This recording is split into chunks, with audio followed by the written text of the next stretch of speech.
సింహం వారికి కనుక చూసుకున్నట్లయితే ప్రధానంగా మీ యొక్క రాస్యాధిపతి భాగ్యస్థానంలో ఉచ్చస్థానంలో ఉంటున్నాడు ఈ 2 వారాలు. అంటే 4 నెల రోజులు ఉంటాడు అక్కడ, 15వ తేదీ నుంచి 14వ తేదీ నుంచి. కాకపోతే దీనివల్ల ఏమిటి అంటే కొద్దిగా మీకు ఈ ఈ పక్షంలో చూసుకుంటే పేరు ప్రఖ్యాతలు, మీ ఉపాసనా మార్గంలో ఏదైతే గొప్ప స్థితికి వెళ్ళాలో ఆ యొక్క స్థితికి వెళ్ళడం ఇవన్నీ ఉన్నాయి. కాకపోతే ధన విషయంలో, కుటుంబ వ్యవహారాల విషయంలో, వాహనం మీద వెళ్ళేటప్పుడు ఖచ్చితంగా జాగ్రత్తగా ఉండండి. ఎందుకంటే సింహం వారికి చతుర్థ భావాధిపతి కుజుడు ఎవరైతే ఉన్నాడో శనితో కలిసి ఉన్నాడో దిస్వభావ రాశుల్లో. కావున ఈ యొక్క విషయంలో ఖచ్చితంగా జాగ్రత్త వహించాలి. ధనము, వ్యాపారము, వాహనం మీద వెళ్ళేటప్పుడు, ఒక పొలం కొనుగోలు చేసేటప్పుడు, ఒక అడవి ప్రాంతాల్లో ఉంటారు, అటువంటి ప్రాంతాల్లో ఉండేటువంటి వారికి సడన్ అటాక్స్ ఏవో ఈ పురుగుల వల్ల, పుట్లు ఏవో ఒకటి, ఏదో జంతువు వల్ల. కాబట్టి ఈ విషయంలో కాస్త జాగ్రత్తగా ఉండండి. ఇక్కడ చూసుకున్నట్లయితే కాస్త సంతానం విషయంలో కూడా కొంచెం మిత్రుల విషయాల్లో కూడా కొద్దిపాటి జాగ్రత్త వహిస్తూ ఉండాలి. జీవిత భాగస్వామికి ప్రభుత్వ ఉద్యోగం కోసం చేసే ప్రయత్నం ఫలిస్తుంది, అందులో ఎటువంటి సందేహం లేదు. అలాగే కొన్నిసార్లు ఈ శత్రుత్వాలు, అంటే ఎవరికో మనం అప్పిచ్చి శత్రుత్వం ఏర్పడాల్సి వస్తూ ఉంటుంది. అంటే అయ్యో నేను ఎందుకు ఇచ్చాను రా బాబు, అనవసరంగా నేను అప్పిచ్చి శత్రుత్వం పడ్డం ఏంటి, వాళ్ళతో మళ్ళీ మాటలు పడ్డం ఏంటి, ఇది ఎక్కడ దరిద్రం రా బాబు అనిపిస్తూ ఉంటుంది. కాబట్టి ఎవరికైనా అప్పులు ఇచ్చేటప్పుడు, అప్పు తీసుకునేటప్పుడు మేనమామ వరుస వారితోని, బంధువర్గం వారితోని ఈ ధన సంబంధించిన విషయాల్లో కొంత జాగ్రత్తగా ఉండండి. ఇక శుక్రుడు ఎప్పుడైతే మీకు 19వ తేదీ నుంచి దశమ స్థానంలోకి వస్తున్నాడో ఉద్యోగ వ్యవహారాల విషయంలో మీకు మరియు మీ జీవిత భాగస్వామికి అనుకూలమైనటువంటి వాతావరణాలు ఉంటాయి, అందులో ఎటువంటి సందేహం లేదు. ఇక మీరు నిత్యము చేయవలసింది కాలభైరవుడి యొక్క ఆరాధన చేయండి, దక్షిణామూర్తి యొక్క స్తోత్ర పఠనం ఎక్కువగా చేయండి. ఖచ్చితంగా మీకు బాగుంటుంది, అందులో ఎటువంటి సందేహం లేదు. నిద్ర లేచిన వెంటనే కూడా గణపతిని ఆరాధించండి. రాశిలో కేతువు కదా, కాబట్టి నిద్ర లేచిన వెంటనే ఒక 10 నిమిషాలు అలా కూర్చొని ఓం గం గణాధిపతయే నమః మనస్ఫూర్తిగా చేయండి. మీకు ఎటువంటి ఆటంకాలు కలుగుతున్నా అవన్నీ కూడా తొలగిపోవడం జరుగుతుంది.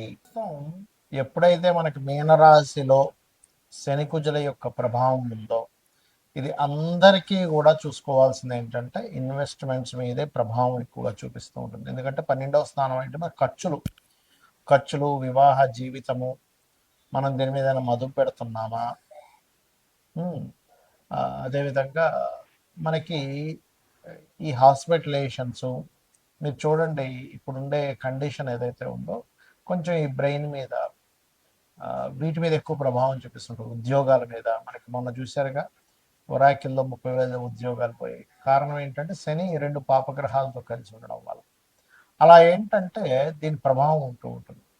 కాబట్టి నేను అందరికీ చెప్పేది ఏంటంటే మీ యొక్క స్కిల్స్ ఏమిటి, మీ పర్సనల్ చార్ట్లో కేవలం జాబ్ ఒకటే కాకుండా మీరు ఓన్గా ఏమి చేసుకోగలరు, సొంతంగా మీరు ఏం చేసుకోగలరు. ఎందుకంటే ఇందులో ఒక 100% దీంట్లో 30% ప్రజలకి ఓన్లీ కేవలం జాబ్ యోగాలే ఉంటాయి. అంటే ఇంక వాళ్ళు జాబ్ తప్పితే ఇంకోటి చేయలేను, నాకు వద్దు, నేను ధైర్యం చేయలేను, నాకు ఏదో చిన్న జాబ్ అయినా పెద్ద జాబ్ అయినా చేసుకుంటా అంటారు. కానీ ఇంకొక 30% వాళ్ళకి కంప్లీట్గా ఉద్యోగం కాకుండా వ్యాపారం చేసే యోగాలు ఉంటాయి. ఇంకా వాళ్ళకి మనం ఎంత చెప్పినా కూడా వ్యాపారమే చేస్తానంటారు. వ్యాపారంలో ఒడిదుడుకులు వచ్చినా తట్టుకుంటారు, ఏదైనా సరే వ్యాపారంలో ఉంటారు. ఎన్ని నష్టాలు వస్తున్నా అమ్మేసుకొనైనా కూడా. ఇంకొక 30-35% పీపుల్, పర్టికులర్గా 30-40% ఆఫ్ పీపుల్కి ఒకవైపు ఉద్యోగము, ఒకవైపు వ్యాపారము ఉంటుంది. అందులో కొంతమంది ధైర్యం చేసి వ్యాపారం చేస్తూ ఉంటారు, కొంతమంది ఏమో మనసులో ఉంది కానంటే నాకు చేయాలని లేదని చెప్తూ ఉంటారు, చేయలేకపోతున్నాను, ధైర్యం చేయలేకపోతున్నా అంటారు. కానీ ఇప్పుడు మనకున్నటువంటి గ్రహస్థితులు ఏం చెప్తున్నాయంటే 4 ఏళ్ల క్రితం కూడా నేను మీకు నా వీడియోలు చూడండి తెలుస్తుంది. శని కుంభంలో ఉన్నప్పుడే చెప్పాను 4 ఏళ్ల క్రితం. ఇది రాబోయే రోజులు మనం సొంతంగా మనమే ఏదైనా ఒక వృత్తిని క్రియేట్ చేసుకోవాలి.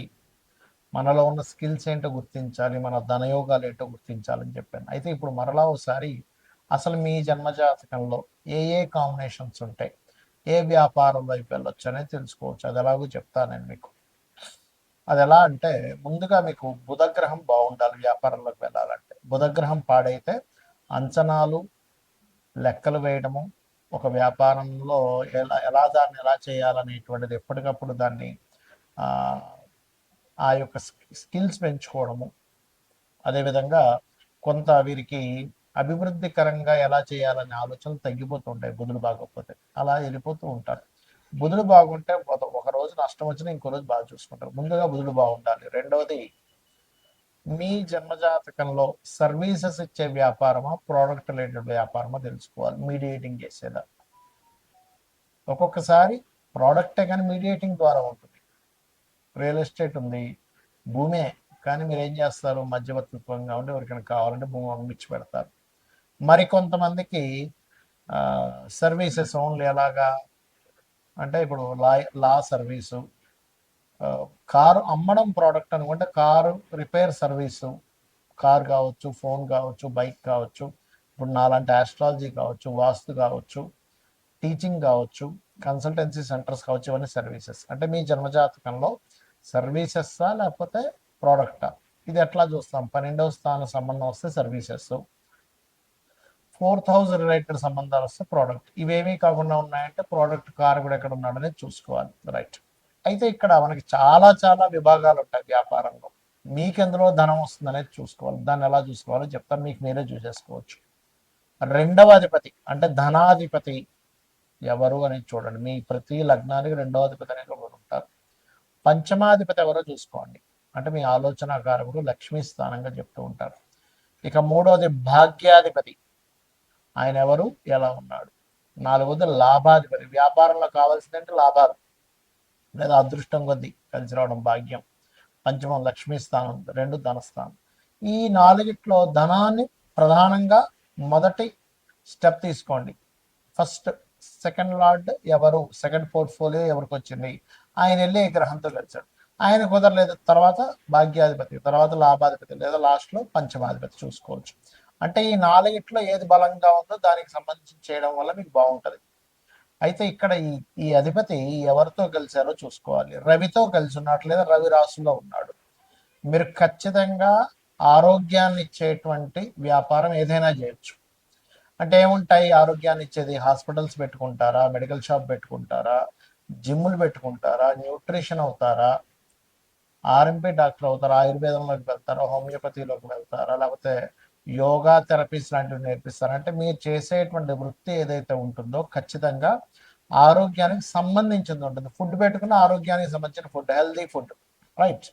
ఇక రెండో దానిలోకి వెళ్తాం, చంద్రుడు. చంద్రుడు అంటే కంప్లీట్గా ఫుడ్డేనండి. ఫుడ్, ట్రాన్స్పోర్టేషను, లిక్విడ్ రిలేటెడ్ అంటే వాటర్ కావచ్చు, జ్యూసెస్ కావచ్చు, లేకపోతే వస్త్రాలు కూడా చంద్రుడిలోకి వస్తాయి. కాకపోతే లగ్జరీ వస్త్రాలు అంటే చంద్రుడు, శుక్రుడు వస్తాడు. అలా మారుతూ ఉంటుంది. ఇక మానసిక రోగులు ఉంటారు కొంతమందికి, చిన్నపిల్లల డాక్టర్లు, అదేవిధంగా మెడిటేషన్స్ నేర్పించడము, మానసిక శాస్త్రవేత్తలు అవ్వడము, ప్రయాణాల ద్వారా, టూరిజమ్స్ ద్వారా. అయితే ఇందులో మళ్ళీ ఎలాంటి టూరిజమ్స్ అంటే, మళ్ళీ గురువు రాశుల్లో ఉంటే ఆధ్యాత్మిక సంబంధించిన టూరిజమ్స్ ఉంటాయి అట్లా. ఇక మూడవది, కుజుడు ఉన్నాడు మీ ధనాన్ని ఇచ్చే కారకుడితో కుజుడు కనెక్టివిటీ ఉంది. అప్పుడు ఎలాగా, సెక్యూరిటీ సర్వీసెస్, మిషనరీస్, అది చిన్నది కానివ్వండి, పెద్దది కానివ్వండి, ఎలక్ట్రికల్ రిలేటెడ్, బ్యాటరీస్ రిలేటెడ్, ఇట్లాంటివి మీరు చేసుకోవచ్చు. ఇక బుధుడు కంప్లీట్గా మీడియేటింగ్, మధ్యవర్తిత్వంగా, అడ్వర్టైజ్మెంట్స్, ఇట్లాంటివన్నీ కూడా మార్కెటింగ్ రిలేటెడ్, యాడ్ ఏజెన్సీస్, ఇవన్నీ. ఇక గురువు అంటే గురుత్వము. మీరు ఎవరికైతే ఏదైతే నేర్పిస్తున్నారో, మీరు ఎవరికైతే ఏదైతే చెప్తున్నారో, ఈ గురుత్వ సంబంధించినటువంటివి మీకు ధనయోగాన్ని ఇచ్చేదంతా కూడా గురువు. అందులో కన్సల్టెన్సీస్ ఉంటాయి, లా ఉంటుంది, ఫైనాన్షియల్ అడ్వైజర్స్ ఉంటారు, నేర్పించడం ఏదైనా గురువు. ఇక శుక్రుడు అంటే ఏమిటి, అందానికి సంబంధించింది. అంటే ప్రధానంగా మీకు ఇక్కడ బ్యూటీ రిలేటెడ్, క్రియేటివ్ రిలేటెడ్, ఇవన్నీ కూడా శుక్రగ్రహము. ఇక శని జాబ్ కన్సల్టెన్సీస్, ఆయిల్, ఐరన్ బిజినెస్లు, లేబర్ని సప్లై చేయడము, జాబ్ కన్సల్టెన్సీస్ ఇవన్నీ. ఇక రాహువు కేతువు, రాహు ఆన్లైన్ రిలేటెడ్, అదేవిధంగా డయాగ్నోటిక్ సెంటర్స్, కేతు ఆధ్యాత్మికము, ఈ పైప్ లైన్లు ఇవన్నీ కూడా, అంటే పైప్స్లు అమ్మేవి, దారాలు అమ్మేవి, ఇవన్నీ ఉంటాయి కదా ఇవన్నీ. సో ఈ రంగాలు మీకు ధనయోగాన్ని ఇస్తాయి. అయితే ఇక్కడ మీరు ప్రధానంగా చూసుకోవాల్సింది, ఇప్పుడు నేను ప్రారంభించవచ్చా లేదా 2-3 నెలలు ఆగాల, 6 నెలలు ఆగాలి. మరి ఆగాలి అనే ఇది ఉన్నప్పుడు మీ 6 నెలలో సంవత్సరం మీరు దాని మీద గ్రౌండ్ వర్క్ చేసుకోండి. ఆయా రంగాలకు వెళ్ళి అక్కడ జాబులు చేయండి. మీకు ఒక అనుభవం వస్తుంది. తద్వారా మీరు వెళ్ళొచ్చు. ఎందుకంటే రాబోయే ప్రపంచం అంతా కూడా ఈ జాబుల మీద పెద్దగా ఆశలు పెట్టుకోకండి దయచేసి. సొంతంగా మనం ఏం చేసుకోగలము ఇదే రాబోతుంది. ఇంకో సంవత్సరం దాటితే ఇంకా ఘోరంగా ఉంటుంది. కాబట్టి ఇది చేసుకొని మీరు బాగుపడతారనే ఉద్దేశంతో చెప్తున్నాను. శ్రీమాత్రే నమః.